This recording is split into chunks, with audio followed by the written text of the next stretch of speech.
I'm Daniel Jarrett, son to Robert and Cheryl Jarrett. I've got one sibling named Aaron. He's 6 years older than I am. Superintendent. Parents, family's all been from Northern Illinois. My mom and dad met in high school after my mom's like one of her cheerleading practices. My dad finished a JV basketball game and was introduced through a friend. And I think that year after, my mom transferred to Byron, where my dad went to school, and he asked her out her senior year. As everybody knew my dad, it was kind of unwavering, and whatever he did, he had this drive and wanted to kind of raise the bar for everybody that was doing things in and with him or around him. And so whether it was track, he was a track stud growing up, ended up running at Missouri, which, he would tell this famous story about not cutting corners because he had a track buddy who basically ended up cheating. And my dad, learned really early, you just couldn't cut corners in anything you did. So my brother and I heard that all the time. And so he was always honest about studying just a little bit every day instead of cramming. And when it came to sports, we took, I think, one ski vacation as a kid, and I remember wondering why we didn't really. And well, my brother and I started getting into basketball. He said, you've made a commitment to your team, and we're not going on vacations during that season. You're a Jarrett, and we do things a little differently. Yeah, I was just always reminded of the different focus that he took. And it wasn't this like overbearing drill sergeant. He was intense, but all of this kind of, just led to a push to be excellent. And with basketball, encouraging me to get in the driveway and shoot 1,000 shots a day. Like if I wanted a basketball scholarship, and he just kind of laid the framework for my brother and myself. And ultimately, like with all of this intensity and pursuit of perfection, he was still always the one that said, if you're in trouble, if you've made a mistake, I better be the first one you call because of my love for you. So it wasn't this like drill sergeant to be excellent. He was both and I think he blended that friend and coach and confidant really, really well. Yeah, my dad's attention to detail and pursuit of excellence, it was always spoken of in anything we did, with whether it was education or athletics. And when I remember early days starting to wakeboard in the mid 90s, even with my dad not knowing anything about wakeboarding, he quickly understood that he was going to have to push us to try something other than just a hillside wake jump. And I remember my dad throwing the throttle in reverse and just laying into me and my buddy about actually trying something else. My dad got the nickname Captain Toe because he was the water ski ringleader. Any of our friends, my dad was teaching them. All of our friends and family that, may have been into water skiing, my dad was absolutely the one at the helm of the boat, teaching people. He had this funny kind of rules of the boat, no street shoes. He was the captain, and I think all of our friends knew him like that. If we were on the lake, Captain Toe was going to get you on the water, or at least try to get you in the water.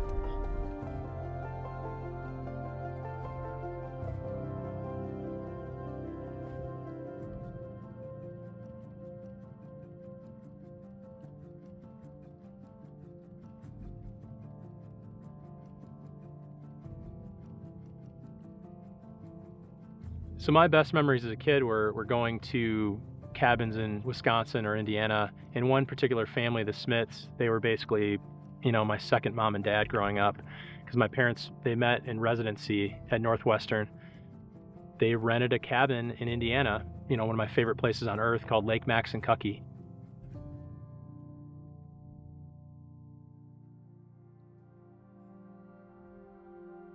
Lake Maxinkuckee was the lake that I had my best memories, and it's almost that storybook part of my life. If you can think back into your life, is there a certain place with smells and sounds? Lake Max is that place. It has that charm, beautiful lake, and so many memories of my childhood are there. I go back today, and it's the one of those few places that really, really jogs my memory. And ultimately it was the place where I would first learned about like all of the new skis and everything coming out, and every summer we'd get a new tube, we'd get a ski. We still have my dad's first slalom ski that we got there, and I think it was like 94 where that one summer one of the original wakeboards was on the shelf. Being the water ski enthusiast my dad is, we picked one up and we spent the rest of the week trying it out, and that was the foundation. Learning to wakeboard on Lake Max. And then that following summer went back to our cabin in Wisconsin, and it just turned the corner. I mean, I was still slaloming once in a while, but wakeboarding, the love, the passion for the sport took root. Landed my first flip, I want to say 96 on Father's Day, and the wheels were turning, and every summer, wakeboarding, lake life, progression. And I was still playing basketball a lot, but wakeboarding was kind of my release. It was the way to take a deep breath.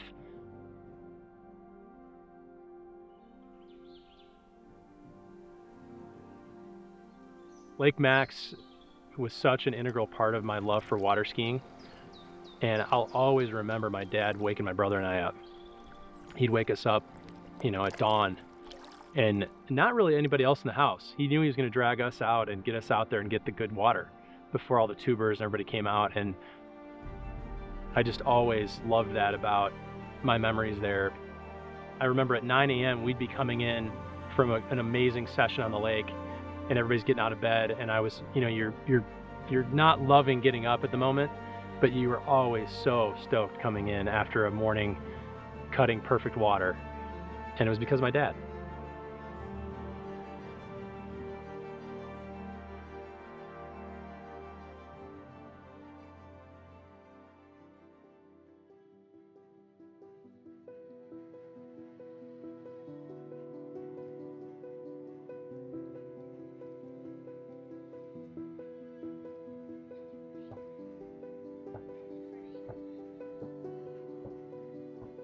Basketball was ultimately my first love. I was born in 1980, grew up during the kind of the golden era of basketball, and like a lot of kids in Northern Illinois during that time, fell in love with Michael Jordan. I remember in 1988 getting my first pair of Air Jordans, and it was just such a part of my upbringing. My goal was to get a basketball scholarship, and I was the kid shooting in the rain, working out in the driveway, and just non-stop pursuit of getting better and progression on the court. Some of my best memories on the court were just, being in a packed gym watching my brother and dreaming of making it to state and then getting a basketball scholarship.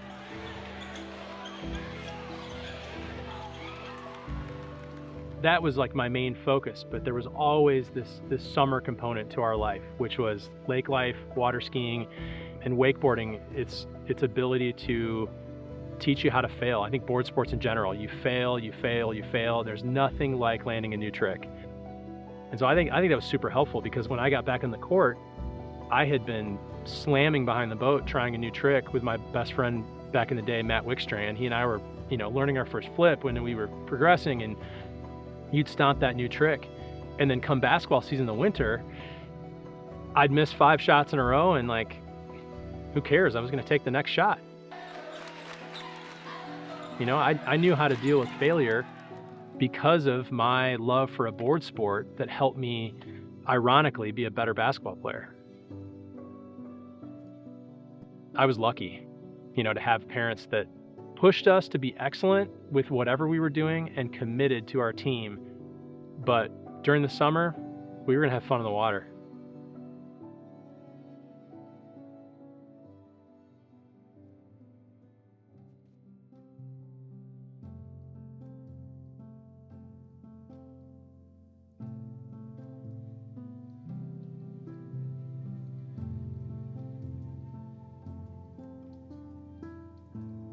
I ended up going to college in Nebraska, a small school called Concordia, and I got a partial scholarship. Played all 4 years there. Ultimately, it was a great experience. I got a biology degree and a minor in chemistry out there at Concordia. So summer before my senior year of college, studying to be a physician assistant, I was going to start taking tests and really try to go down that path, in a way follow my parents' footsteps in healthcare. and I had a couple girlfriends take me to a model search. The story took a different turn. I ended up signing with an agent in Chicago, which led to a New York agent. And with the early success I had in that industry, that summer before my senior year, I knew it was worth pursuing because the hope was travel the world a little bit, hopefully pay for grad school. Little did I know I was going to live in New York for 11, 12 years. Our first 2 kids were born in New York City and never ended up going into PA school.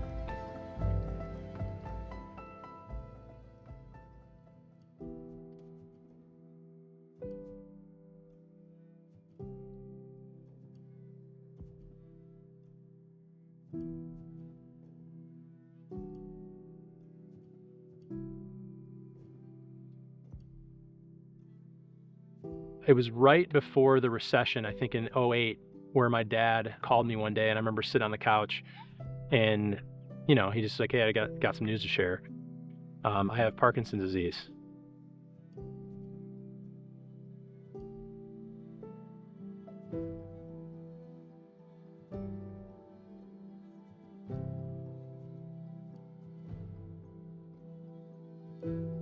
And I just remember, feeling crushed, but also just like, okay, what does this mean?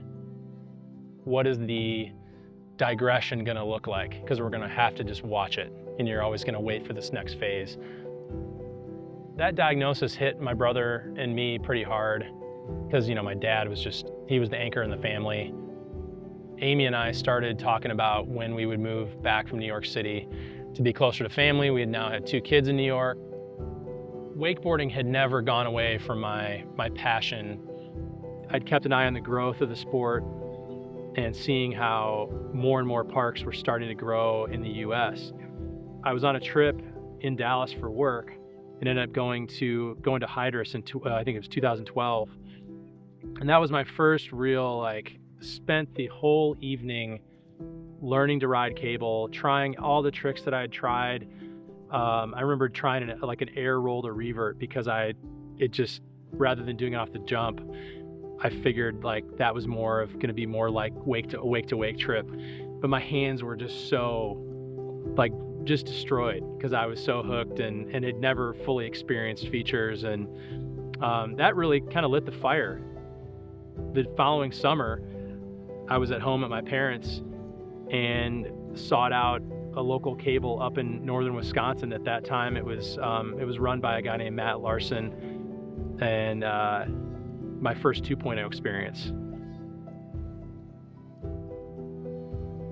And I ended up calling Sesitec, back then USA, and just said, hey, what does it look like for an average Joe to start a cable park without deep pockets?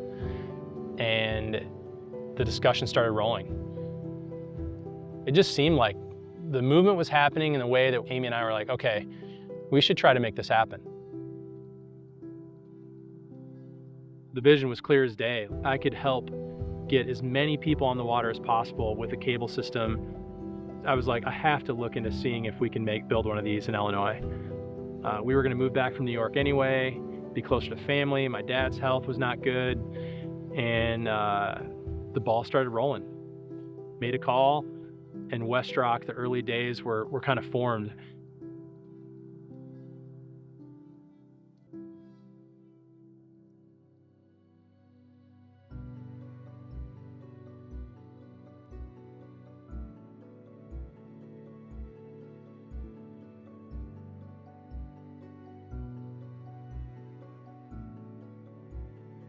I remember standing on the dock with my brother and some of his best friends. He was running a major construction company in the area who owns a lot of the quarries. He's like, I think I've got a lake for you. Later on that day, I think that was the same day, I ended up calling the company because I was like, this just makes too much sense. By February of the following year, which was 2014, that whole deal just wasn't going to work. And I was pretty crushed because we were already moving home. And my brother said, hey, call the park district. They've got a few lakes. It's worth a try. He's like, the chances of them taking your idea are slim. And so within a matter of weeks, I had lost our first property and then gained the perfect location in Levings Lake because of a guy named Jay Sandine. They loved the idea. The ball was then rolling again, and Westrock was born in, late July of 14. We were spinning, which was incredible. I mean, people have taken years to develop cable parks, and because of the park district's help, and the park was already zoned for commercial recreation, and it all just happened quick. So we started with two 2.0s, a handful of unit features, and got going late that year, and Westrock was on.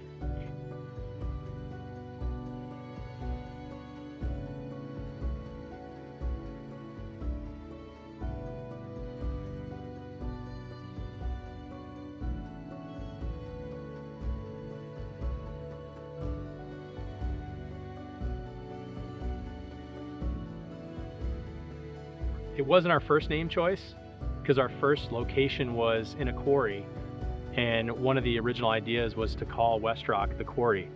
And this was before our neighbors had changed their name. I had a really good friend of mine in New York City who was a really talented graphic designer with just incredible work behind his name, and he had finished all of our branding, and Rocktown Cable Park was the name. I went to an event in the spring in Rockford, and a paddleboard canoeing outdoor company had changed their name from Paddle and Trail to Rocktown Adventures. And I was like, there goes all of that branding, the money we'd spent on it at the time, we were ready to launch it, and had to start over. In this long list, we just kept coming back to Westrock, short for West Rockford. Because I knew going into this project, the location itself was going to be a challenge. We were going to have to overcome stigma and people's understanding of the west side of town.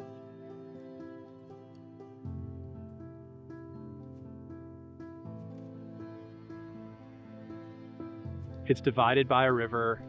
A lot of East Siders are not familiar with the west side, or they don't ever come here at all.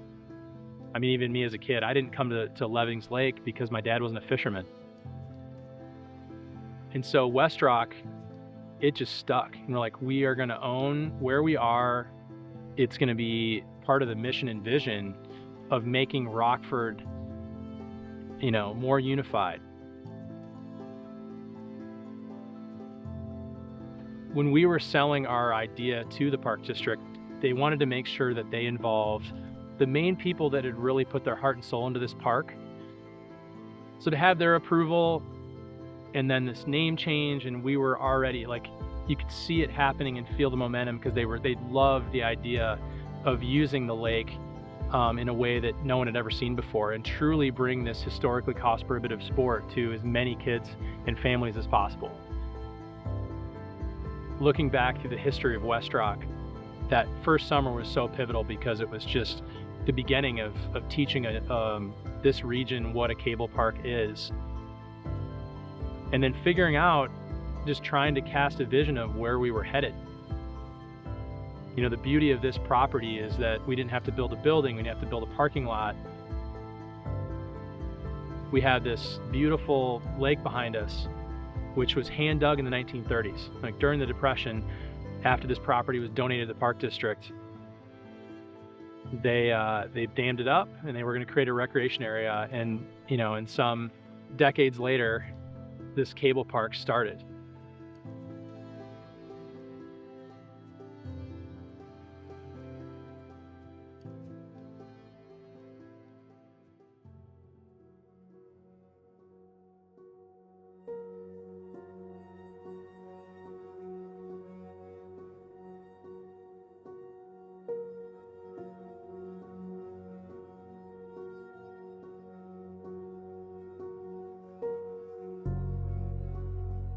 So after 2014, we wanted to set kind of modest goals for growth, whether it was adding a new feature, developing our brand, or figuring out better ways to tell our story. And one main way, it was, with my background in fashion, I wanted to create clothes that people were proud to wear. And so partnering with Rockford Art Deli here in Rockford was just an awesome move, because they've been so helpful with the development of, whether it was web design and Reserva with our reservations, There's so many components to making the experience on the water better. From a branding perspective, I mean, it's amazing how much clothes and branding are part of bringing people together more. I love art, I love clothes, and figuring out how to mesh those two has been a big part of Westrock. Even in those early days, we were working with a local videographer who was friends with Clayton Underwood, who was then a pro rider with Humanoid. And I remember our first kind of main edit with him and another guy who was he worked at a cable, who did our first promo video. And we just were already starting to try to tell a story bigger than us to bring in the industry and let them know that we existed. And then from there, it was adding features. It was little things until a full-size cable opened up about an hour away from us. And I realized, okay, either we're going to stay this small business and just keep trying to prove our concept and what was going to be next. And we realized in 2016 that we had to turn the corner and add a full-size cable to bring that snow ski environment to the lake, where we could really grow the business and have more people on the water at once. With two 2.0s, with features, reservations, we were able to create this repeatable experience that people fell in love with. But at the end of the day, I mean, there's nothing like going in a circle, lap after lap. With all of this facility's warts and blemishes, it's home, and we knew we had to, in a way, double down. And we started that dialogue of what it looked like to now reinvest, and again, not having to build buildings in a parking lot. We were able to put all of our investment on the lake and create this just world-class facility, but not lose our passion for beginners. So I think some parks tend to swing back and forth where they only focus on the elite riders. And my mission, again, back to Westrock, was historically cost prohibitive sport now for everyone, but still provide a playground for the elite riders in the world. I wanted to create the cable park that no one had seen. The shape, the features we were going to pick, try to create this endlessly hackable park, almost like Lego pieces. I wanted to create every sensation for every level of rider. So making sure we didn't have a bunch of advanced features that beginners couldn't ride. I wanted rainbows, I wanted unbows, I wanted different angles. And so with Unit, I think we had laid a pretty good foundation to where 17, it came out where this park was going to be a different one that people were going to want to come to from all over.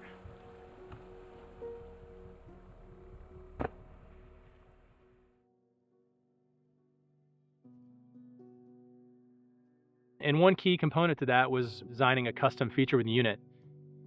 They've been awesome to work with, and there have been a few customs in the history of, I think, Unit's past, but I knew that we needed to create something different, and I was inspired by Peace Park.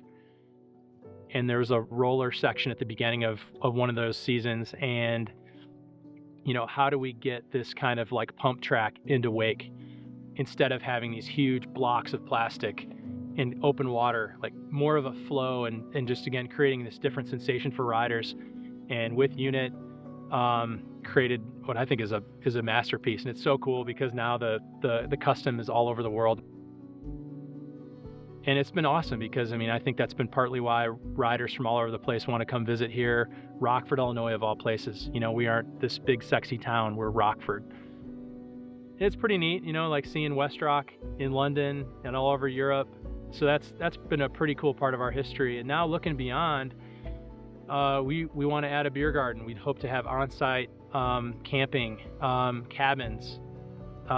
Just find more and more ways to bring this community together first and foremost, be a unifier in Rockford.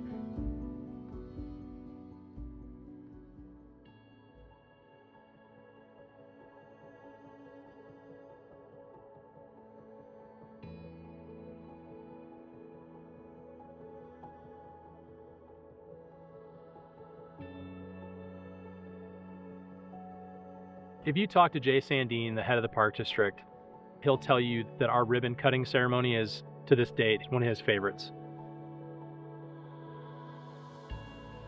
It symbolized what unity and diversity looks like, what maybe a glimpse of bringing a city together, and that'll always be the main pinnacle, because like the people that I need to thank for even encouraging me to getting to asking the purchaser about this property, it's pretty overwhelming. But I think of these early days walking this property with Jay Sandine and this small group that has poured their heart and soul into this park.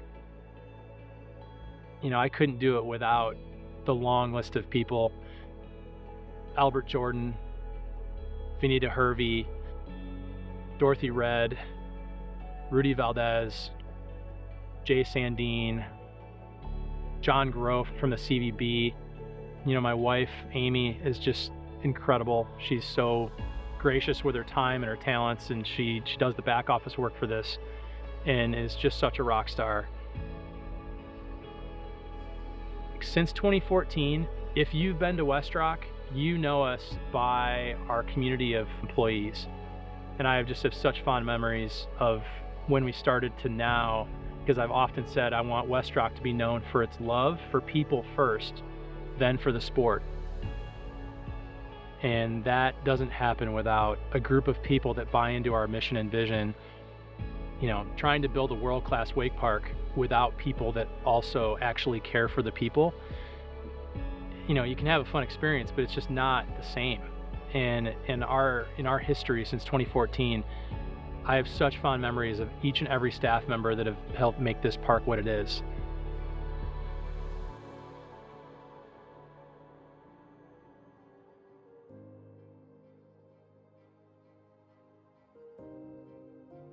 I think my dad would be proud. None of this happens without him. There's a long list of people to thank. My best friends from childhood who were way better with Excel than me, who helped build the first business model. The very guy who I was learning a back roll with back in the 90s, he was the one helping me build the business model. And then friends in New York, one friend who's just an expert with finances, he was helping me. Ultimately, my parents. When I'm out here taking a lap, I don't think a day goes by where I don't think about, my dad and mom. And, he died recently, and he didn't get to retire. And there was a part of me that wanted to, operate this place with him, the guy that gave me the passion for water sports. And now he's gone, but his legacy lives on, and it's pretty awesome to each day just share that love for water sports, and wouldn't happen without him.